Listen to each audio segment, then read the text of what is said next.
원자, 분자, 그 다음에 원자의 구조, 좀 파일이 조금 크게 될 것 같아요. 최대한 좀 간략하지만 중요한 논점을 다 찾아서 녹화를 한번 해볼게요. 원자가 무엇인지 교과서로 설명한 두 과학자가 있는데 데모크리토스랑 아리스토텔레스란 사람이에요. 사실 원자설을 주장한 데모크리토스의 생각이 현대과학에서 맞았지만 아리스토텔레스가 그 당시 유명한 과학자였기 때문에 데모크리토스의 생각은 인정받지 못했어요. 20페이지 실험이 무척 재밌는 해보기 실험인데 물 50ml, 에탄올 50ml 보시면 물 50ml 더하기 를 숫자적으로 섞으면 100ml가 나오지만 실제로는 이렇지 않고 98에서 99ml가 나와요. 줄어드는 부피가 왜 생겼냐? 줄어든 부피의 이유를 설명하면 물 입자가 이렇게 생겼다면 에탄올 입자는 더 크거든요. 그러면 이 큰 입자들이 액체 속에서 구별이 이렇게 연결이 될 때 어쩌다 보면 이러한 칸에 물이 들어가는 수가 생기겠죠. 물이 이렇게 섞이면. 그래서 이러한 공간들 때문에 부피가 줄어들게 되는 현상이 나타나요. 물이나 에탄올도 입자로 구성되어 있구나. 작은 입자로 구성되어 있구나. 그러면 이 작은 입자들 중에서 어떤 걸 원자라고 하냐? 원자는 돌턴이 주장을 했어요. 우리 현대적인 과학자는 돌턴이 주장을 했습니다. 돌턴의 원자설이 주장했는데 원자설은 알아둘 필요가 있으니까 정리를 한번 해볼게요. 첫 번째 원자설, 원자는 쪼개지지 않는다.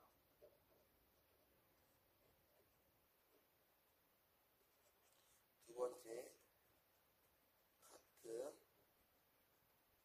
원자는 모두 같은 성질을 가지고 있어요. 크기도 같고 질량도 같고 그런데 다른 원자와는 성질이 다르다.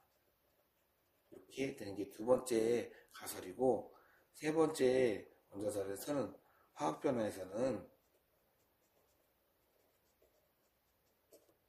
원자는 새로 생성되지 않고 변하지 않고 다음에 사라지지 않는다가 세 번째 내용이고, 네 번째는 화학 변화에서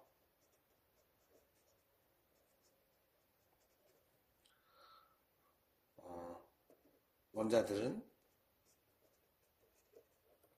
일정한 비율로 결합한다예요. 이것은 여러분들이 3학년 올라가거나 다른 교육과정에서 일정 성분비의 법칙이라고 배우게 될 거예요. 돌턴은 좀 오래된 사람이에요. 이게 1803년도 일어나거든요. 근데 1803년도 생각이라서 현대과학이랑 많이 틀리죠. 벌써 2019년인데요. 200년도 전에 얘기인데. 그런데 이 중에서 3번 내용 맞는 내용, 4번 내용 맞는 내용인데 이 두 가지 내용은 틀렸어요. 그래도 이 당시는 맞았고 화학 변화에서는 다 맞는 얘기예요. 물리학에서는 원자가 쪼개져서 실제 원자는 어떻게 구성이 되어 있냐? 중간에 원자핵이 있어요. 원자핵에는 양성자가 들어있어요. 양성자의 개수대로 플러스 2개가 들어있다면 우리는 얘를 플러스 2라고 표현할 거예요. 그리고 이 양성자의 개수만큼 주변에 전자가 돌고 있어요. 전자는 마이너스 전화를 띄고 있고 양성자는 플러스 전화를 띄고 있어요. 물론 핵에 따라서 어떤 곳은 중성자가 있을 수도 있지만 여러분들은 원자핵에 플러스 전화를 띄고 있는 원자핵, 바깥쪽을 돌고 있는 전자로 구성된 게 원자다라고 알 수 있으면 되겠어요. 그래서 원자는 쪼개지지 않는 입자를 앞으로 기본적으로 상정할 거예요. 물리학에서는 쪼개질 수 있어요. 이렇게. 그 다음에 원자는 모두 같은 성질을 가지고 있다. 이 현대과학에서는 동위원소가 나타났지만 기본적으로 원자에게 양성자 수가 다 같다. 전자 수도 같다라고 알고 있으면 되겠어요.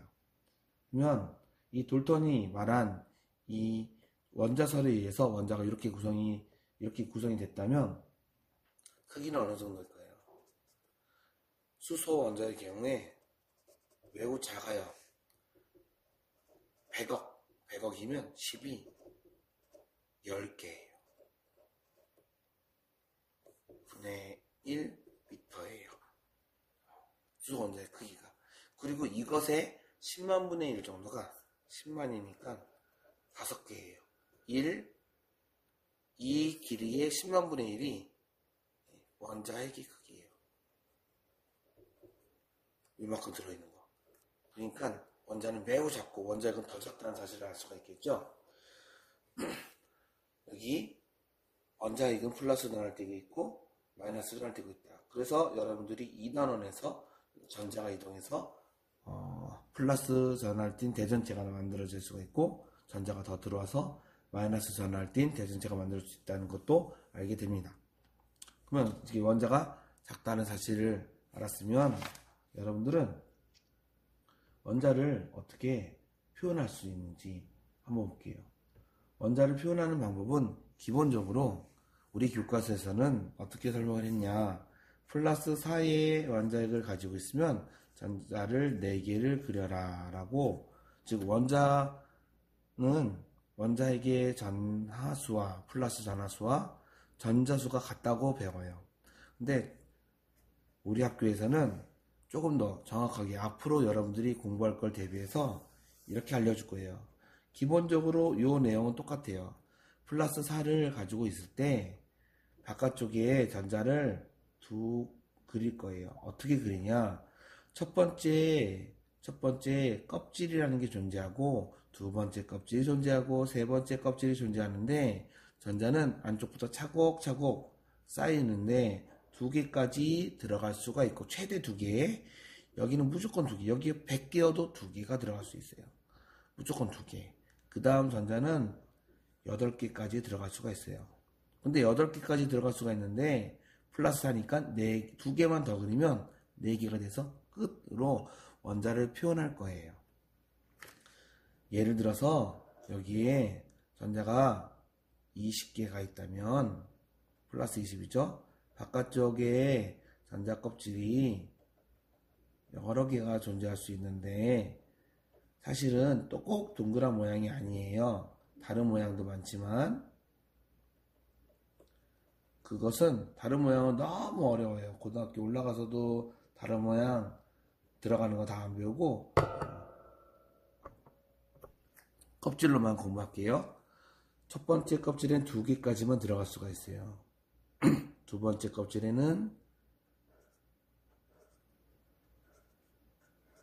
8개까지 들어갈 수가 있어요.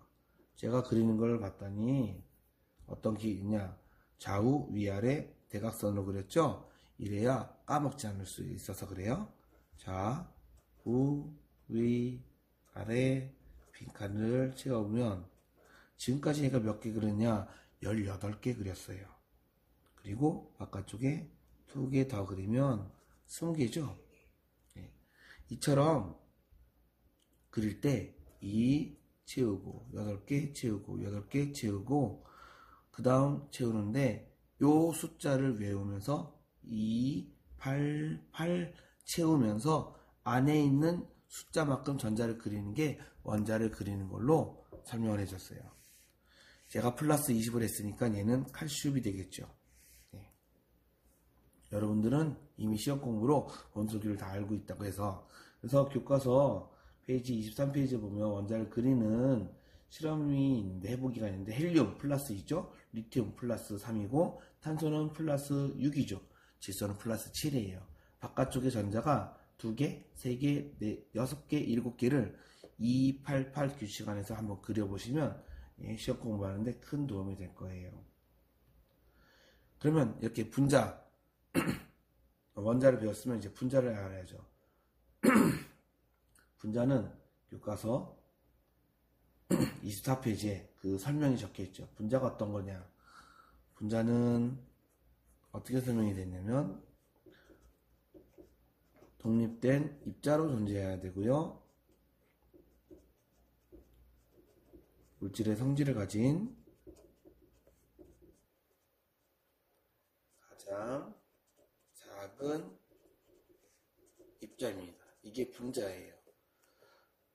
그러니까 물도 물 분자가 있는 거고 에탄올도 에탄올 분자가 있으니까 섞어서 100이 안 나오죠. 분자도 크기가 다 달라요. 원자도 크기가 다 다르듯이. 그래서 물 분자를 설명을 하면 물은 산소 원자에 수소 원자가 두 개가 붙어 있는 게 물 분자예요. 예. 그래서 물 분자는 원자 3개가 결합됐고 산소 하나, 수소 2개가 되어 있죠. 물 분자 1개가. 예. 그래서 이런 결합들이 다양하게 결합하기 때문에 분자는 수가 무척 많아요. 교과서 25페이지에 보면 질소 분자, 암모니아 분자, 그리고 이산화탄소 분자, 이산화탄소 분자가 있는데 이미 다 배웠으므로 물 분자는 이렇게 표현이 된 것을 분자식으로 표현하면 수소가 2개 있고 산소가 붙어 있다라고 표현할 거예요. 질소 분자는 그림을 봤더니 질소가 2개 붙어 있다 해요. 같은 원소가 한 덩어리에 2개 있으면 그 숫자의 오른쪽 아래 작게 그 숫자를 쓸 거예요. 2개. 질소가 2개 붙어 있다. 암모니아 볼게요. 25페이지에 암모니아 보면 질소가 하나 있고 1은 생략할 거고요. 수소가 3개 붙었다라고 쓰시면 돼요. 그렇게 어렵지 않죠? 일산화탄소는 탄소와 산소가 하나 붙어 있고 이산화탄소는 탄소와 산소가 2개 붙어 있다 해요.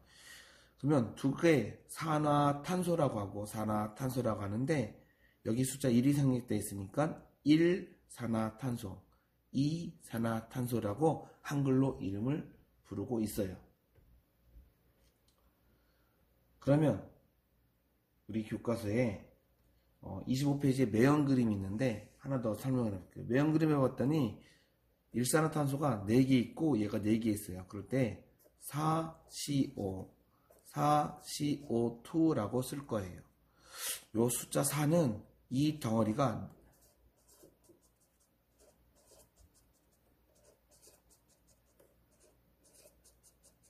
네 개 있다는 소리예요. 하나, 둘, 셋, 4개. CO5는 하나 결합되어 있다는 뜻이에요. 그래서 앞에 있는 큰 숫자는 떨어져 있으면서 전체가 몇 개 있느냐.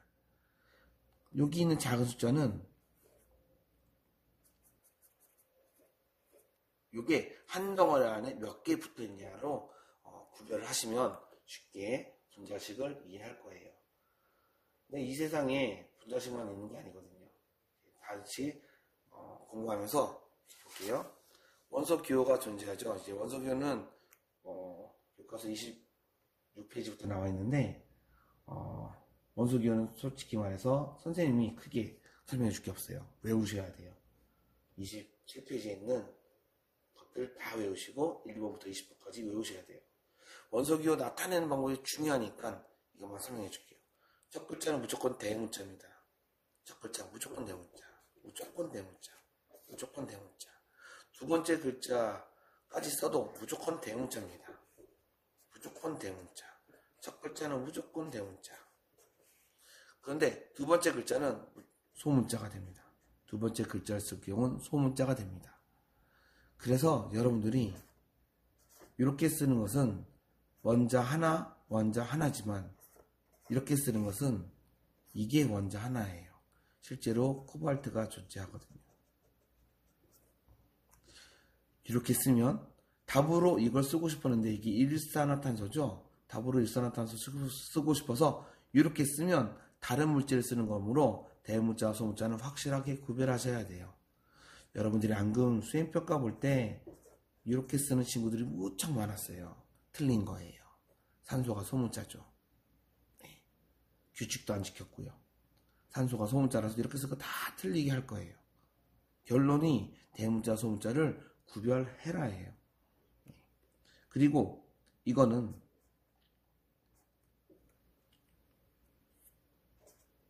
우리 교과서는 붙여서 써서 얘는 염소, 얘는 알루미늄을 알려줘요. 그런데 에티켓이 있어요. 어떤 에티켓이냐? 친구들과 선생님들과 뭐 과학자들 사이에 서로 설명할 때 손으로 쓸 때예요. 컴퓨터로 쓰면 어쩔 수 없지만 손으로 쓸 때는 이렇게 쓸 거예요. L을 소문자로 이렇게 필기체로 표현할 거예요. L은 I와 헷갈리기 때문에 그래요. 실제로 이렇게 쓰면 탄소와 아이오딘이라고 생각할 수도 있고 탄소와 소문자, 그러니까 C와 소문자 L에서 염소라고 생각할 수가 있기 때문에 차라리 이렇게 구별을 하고 이렇게 구별을 하는 게 더 현명하게 표현하는 거예요. 그래서 반드시 대문자, 소문자 구별하시고 적을 때는 소문자 L은 이렇게 적어서 선생님들이나 다른 친구들이 헷갈리지 않도록 하는 게 중요합니다. 원소기호를 최초로 이렇게 쓰자고 약속한 사람이 베르셀리우스예요. 베르셀리우스가 원소기호를 이렇게 쓰자고 했습니다. 원소기호는 꼭 이렇게 알아두시고 원소기호를 이용해서 물질을 표현하는 게 28페이지부터 나와 있는데 제가 설명한 거랑 똑같아요. 28페이지 보면 O2는 산소 원자 2개가 결합되어 있는 거, H2는 물 분자가 결합되어 있는 거예요. 그러면 여러분들 여기 29페이지죠.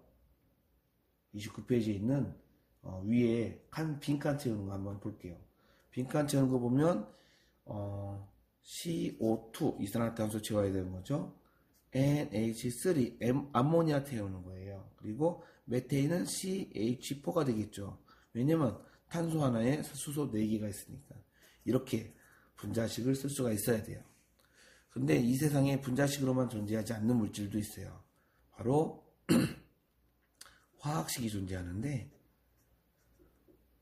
화학식이 이렇게 존재해요. 분자식과 화학식과 그 다음에 원소기호 원소기호로 존재해요. 무슨 뜻이냐면 이 화학식과 이 화학식이 같은 화학식인데 우리는 이런 식을 물질의 식이라고도 표현해요. 입자로 존재할 경우는 하나하나의 독립된 알갱이는 분자식으로 쓸 거고요. 입자로 존재하지 않는 경우가 존재해요. 그런 경우가 어떤 경우냐? 바로 29페이지에 있는 염화 나트륨과 같은 애들이에요. NaCl은 나트륨 알갱이 하나, 염소 알갱이 하나가 결합된 게 아니라 교과서 그림처럼 나트륨 수천 개, 염소 수천 개가 결합을 해요. 아주 1대1로. 그래서 1대1이다 결합해요. 죄송해요. 헷갈리게 썼으니까. 이런 물질이 존재해요. 염화 마그네슘이라고 읽어요.